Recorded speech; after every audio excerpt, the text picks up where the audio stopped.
Hi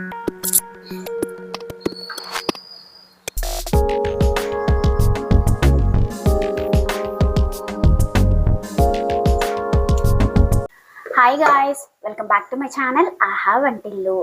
ఈరోజైతే నేను కళ్యాణ రసం ఎలా చేయాలో చూపిస్తున్నాను. చూసేయండి, చాలా ఈజీగా చేసుకోవచ్చు. ఈ ఎండకైతే ఫ్రై కర్రీల కన్నా కూడా ఇలా లిక్విడ్ లాగా ఉండే కర్రీస్తో ఆ మాత్రం అన్నా తినబుద్ధి అవుతుందండి. అందుకని రోజు ఒక చారు లాంటి కూరలు చేసి పెట్టేసుకుంటున్నాను ఇంట్లో. ఈరోజైతే కళ్యాణ రసము. దీనికైతే ఫస్ట్ నేను కందిపప్పును ఇలా ఒక 20 minutes ముందు నానబెట్టేసి పెట్టుకున్నాను. దీన్ని మంచిగా శుభ్రంగా కడిగేసి కుక్కర్లో వేసి ఉడకబెట్టుకున్నాము. ఎప్పుడైనా మనము పప్పు చేస్తామని ముందే తెలుసు కాబట్టి కొంచెం నానబెట్టేసి పెట్టుకుందామండి, ఎందుకంటే గ్యాస్ట్రిక్ ప్రాబ్లమ్స్ వస్తాయి అన్నమాట.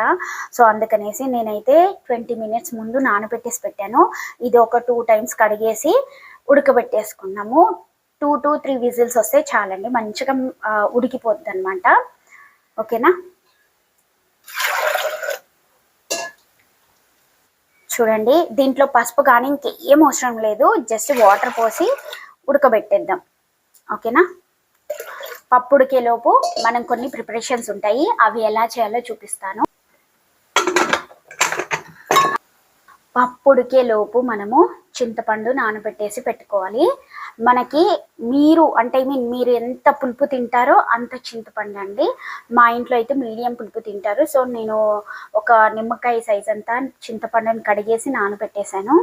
వెల్లుల్లిపాయలు ఇవి ఫస్ట్ దంచడానికి కొన్ని పెట్టుకోవాలన్నమాట. అంటే కళ్యాణ రసం కాబట్టి ఫస్ట్ ఒక మసాలా లాగా ఉంటుంది అనమాట, దానికోసము ప్లస్ తాలింపు కోసం అనేసి కొంచెం జీలకర్ర, ఒక 3 ఎండుమిర్చి, కొన్ని మిరియాలండి.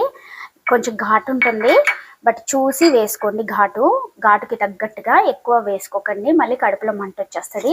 తర్వాత ఆనియన్స్, కరివేపాకు, అంతేనండి, ఈజీగా చేసుకోవచ్చు. ఫస్ట్ అయితే మనము మసాలా అని చెప్పాను కదా, దాన్ని ఎలా ప్రిపేర్ చేయాలో చూపిస్తున్నాను, చూసేయండి. ఫస్ట్ అయితే ఎండుమిర్చిని వేసి కచ్చా పచ్చగా దంచుకోవాలండి, మరీ మెత్తగా అవసరం లేదనమాట. చూడండి, కాస్త నలిగితే చాలన్నమాట. దీంట్లో మిరియాలు, జీలకర్ర ఇవన్నీ కొంచెం కచ్చా పచ్చగా నలగాలన్నమాట. వెల్లుల్లిపాయలు ఇప్పుడే వేయద్దు, నలిగాక వేస్తే మనకి చెమ్మదనం, తడిదనం ఉంటుంది కాబట్టి నలగవన్నమాట. డ్రైవి చక్కగా నలగవు. సో మనం జస్ట్ ఇలా కచ్చా పచ్చగా నలిపితే చాలన్నమాట. లేదు అంటే మిక్సీలో కూడా వేసుకోవచ్చు, బట్ అంత పౌడర్గా అవసరం లేదన్నమాట మనకి. జస్ట్ ఇలా నలిగితే చాలు.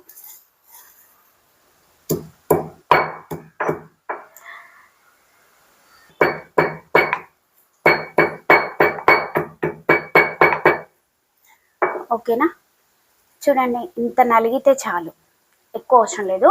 ఇందులో మనము ఒక 2-3 వెల్లుల్లిపాయలు వేసి ఇవి కూడా కచ్చపచ్చగా దంచుకున్నాం.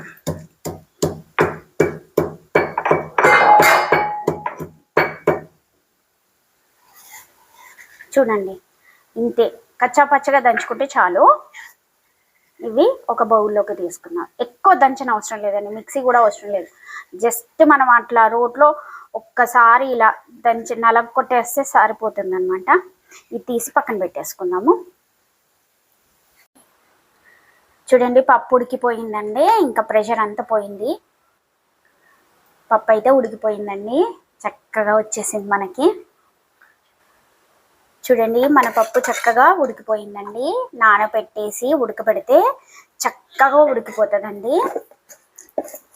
చూడండి, ఇప్పుడు ఫస్ట్ ఉప్పు వేసుకోవాలి పప్పులో. ఇప్పుడే వేస్తే కమ్మగా వస్తుందండి పప్పు. ఎప్పుడైనా పప్పు ఉడకంగానే ఉప్పు వేయాలి, ముందు వేస్తే పప్పు ఉడకదు. చక్కగా కలిపేసుకుందాం. ఓకేనా, ఇప్పుడు ఇందులో ఉప్పేసి కలిపేసుకున్నాం కదా, దీంట్లో ఆనియన్ ముక్కలు, కొంచెం కరివేపాకు, తాలింపు కొంచుకుందాము, తర్వాతకి కొంచెం కరివేపాకు వేద్దాము. మనం కచ్చా పచ్చగా దంచి పెట్టుకున్న మిరియాలు, జీలకర్ర, వెల్లుల్లి, ఎండుమిర్చి అవి పేస్ట్ వేసేద్దాం. కచ్చా పచ్చగా దంచిన మసాలా వేసేసుకుందాం. ఓకేనా, తర్వాతకి మనము చింతపండు గుజ్జులో నుంచి వాటర్ తీసేసి వేసేసుకుందాం. చింతపండు కూడా చూడండి పప్పు ఉడికేలోపు ఎంత చక్కగా నానిపోయిందో. అందుకేనండి మనము వంట చేస్తాం కదా, సో కొంచెం ముందు ప్రిపేర్ చేసి పెట్టుకున్నాం అనుకోండి, టైం వేస్ట్ అవ్వదు, ఈజీగా అయిపోతుంది అనమాట.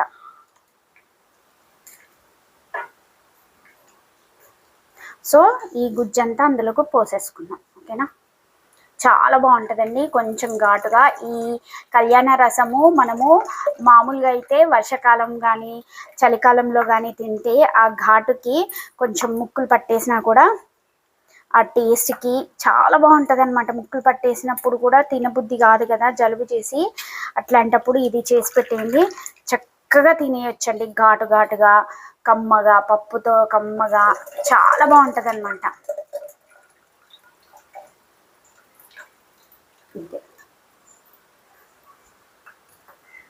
చూడండి చింతపండు వేసాం కదా, కొన్ని వాటర్ పోసుకుందామండి. చారులా కావాలి కాబట్టి కొంచెం పల్చగా చేసుకుంటే చాలా టేస్టీగా ఉంటుంది. ఇప్పుడు మనం పప్పుకి తగ్గట్టుగా సాల్ట్ వేసాం కదా, ఇప్పుడు కొంచెం చారుకి తగ్గట్టు సాల్ట్ వేసేసుకుందాం. వేసేసుకొని ఇందులో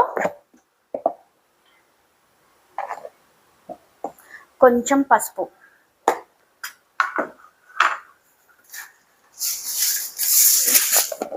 కొన్ని అంటే కొన్ని ఒక 3-4 గింజలు మెంతులు వేసేసుకొని మసల పెట్టేద్దాం. ఓకేనా, మంచిగా మసిలింది అనుకోండి, తాలింపు పెట్టేసుకుంటే సరిపోద్ది. ఇవన్నీ వేసాను కాబట్టి ఒకసారి కలిపేసి మసల పెట్టేద్దాం. చాలా ఈజీగా చేసుకోవచ్చండి. ఓకేనా, ఒక్క 5 మినిట్స్ మసల పెడితే చాలు. ఉల్లిపాయ మనకి ట్రాన్స్పరెంట్గా అవుతే చాలు అనమాట, ఇంకెక్కువ అవసరం లేదు. చూడండి, మీకు ఇందులో కావాలంటే కారం వేసుకోండి, బట్ ఘాటు ఎక్కువ ఉంటుంది, కడుపులో మంట వచ్చేస్తుంది. సో మీరు తినేదాన్ని బట్టి మనం వేసిన స్పైసెస్ చూసుకుంటూ వేసేసుకోండి చాలు. ఓకేనా, మసల పెట్టేస్తాను, మసల పెట్టి తాలింపు పెడతాను. ఓకేనా,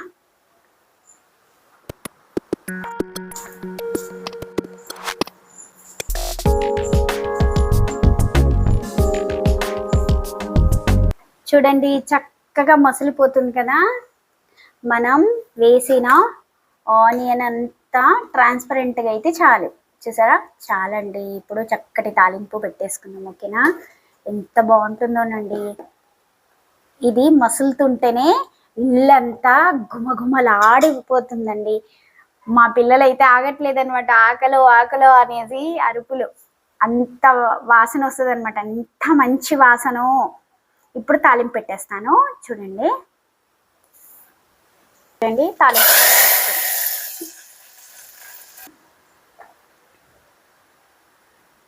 కళ్యాణ రసం రెడీ అయిపోయిందండి.